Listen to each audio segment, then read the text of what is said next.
别睡了，今天早八。我去，你俩飞毛腿啊！赶紧的，我昨天不是提醒你定闹钟了吗？我定了呀。你定的什么啊？我根本没听到。真服了你了，快走吧！快点把书拿出来，期末划重点啦！哦，对。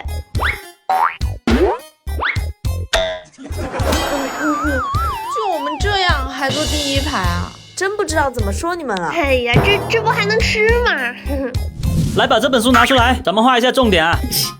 放弃了吧，带。你们也没好到哪里去。好饿啊！还有多久下课啊？这才刚上课呢。我带了面包，你垫吧点吧。我带了瓶饮料。我真是谢谢你们了。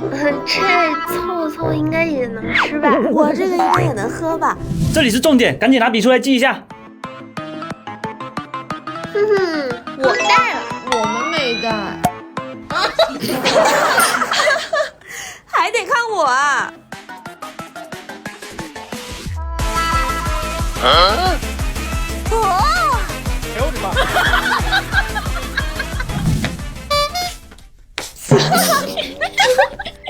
笑什么笑？还不快把黑板上的重点拍下来！哎，我怎么还有25个未接来电啊？你睡疯了吧你？你把宿舍空调遥控器拿来了！我真是一个可恶的小笨蛋。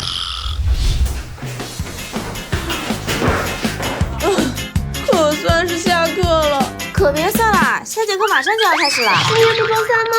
哦，今天周二。今天周四满课，快走吧。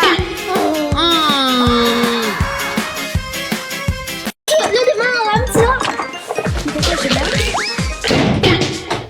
这风也太大了吧！干嘛呀这是？我最近没惹到他吧？一听就是穿堂风，别玻璃心了，呆呆。就是。哎，你说会不会上次我们一起点饭，我少给了1块钱，他故意的？不至于，涛子不是这样的人。但上次我上他抄了他几张纸，他脸色可臭了。桃子，借我2张纸。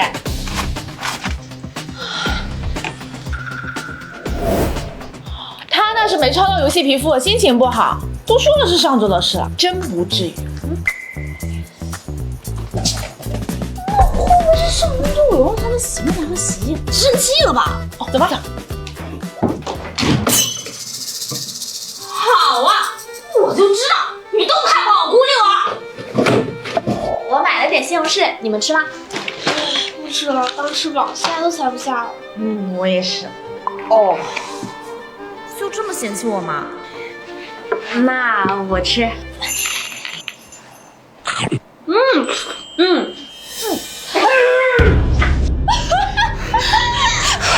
你这脚味力也太大了吧！这给康康干厕所去了。老师也在，几天没洗脚了？我天天都洗脚了，好吧？你们不是，是我刚一口吃到坏的了。不过戴戴，的确越热了，你该换凉拖了。要你说啊？为什么都要嫌弃我？终于被我抓到外面人了，等下就去找老师。戴戴在学习呢，长啥样？我去，这不是3班体育委员吗？他怎么？我之前还暗恋过他，真是人不可貌相。你们几个聊得这么开心，就孤立我呗。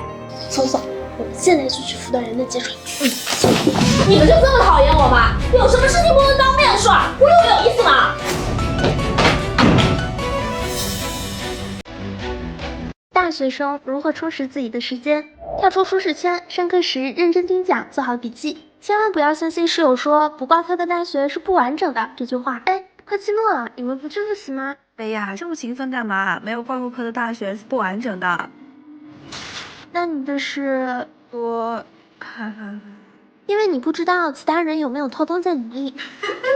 大学生的卷都是暗地里卷，所以规划好自己的时间，该上课就上课，该放松就放松。不要放松的时候想着学习，去写作业吧；学习的时候想着放松，刷会儿抖音吧。唉，这样到头来玩也没玩好，学也没学好。娘，小事来啥？桃子，这么晚才吃饭？是啊，这不期末了嘛，想再冲刺一下。你呢？这么晚还不回去啊？哎，我这不是兼职还没下班的吗？你看看想吃点啥，我先过去帮一下忙哈。好，你去忙吧。也别做毫无意义的兼职，廉价的劳动力谁都可以做，别浪费宝贵的学习时间去做谁都能干的事情。用脑子赚钱，至少不用那么辛苦。必要的证一定去考，像英语的4、6级、驾驶证等等。趁大学的时间充裕，把驾驶证拿到手。觉得有多余的时间，就去参加1、2个感兴趣的社团。我想报名学生会的组织部，想要认识更多的人，就报名参加学生会。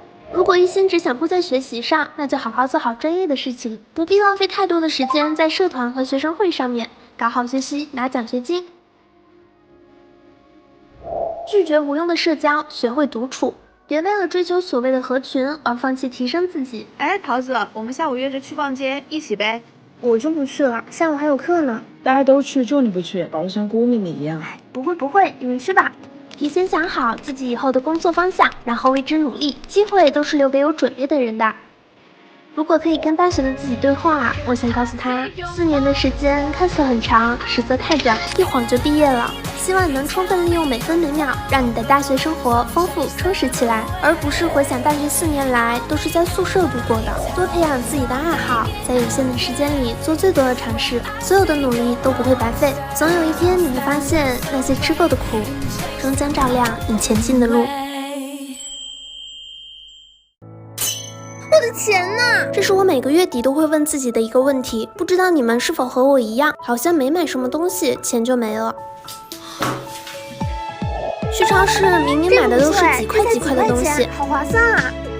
你不是说买洗衣液吗？怎么买这么多零食啊？你看看，买1送2，有便宜不占王八蛋。也对。你好，一共480，请问谁？到了结账的时候，发现要好几大百，碍于面子又不好意思退掉。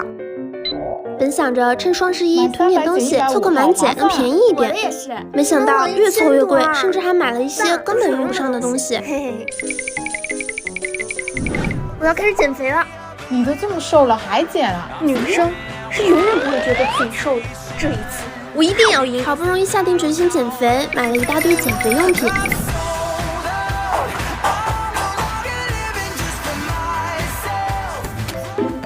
哟，桃子，今天不运动啦？没过3天就放在那树灰了，到头来肥也没减成，结果半个月都还没到，钱就花完了。不好意思啊，找父母要，找同学借，你能不能借我点钱啊？甚至还超前消费借花呗。其实想要避免这些问题很简单，拿到生活费的时候先存一部分作为备用金，以防万一。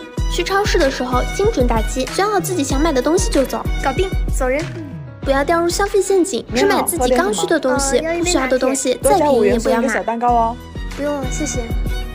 在自己的能力范围内消费，别过月初花钱大手大脚，月末只有馒头咸菜的日子，养成记账的好习惯，这样1个月下来，支出的每一笔都看得清清楚楚。父母的钱也来之不易，作为大学生的我们，也应该好好珍惜。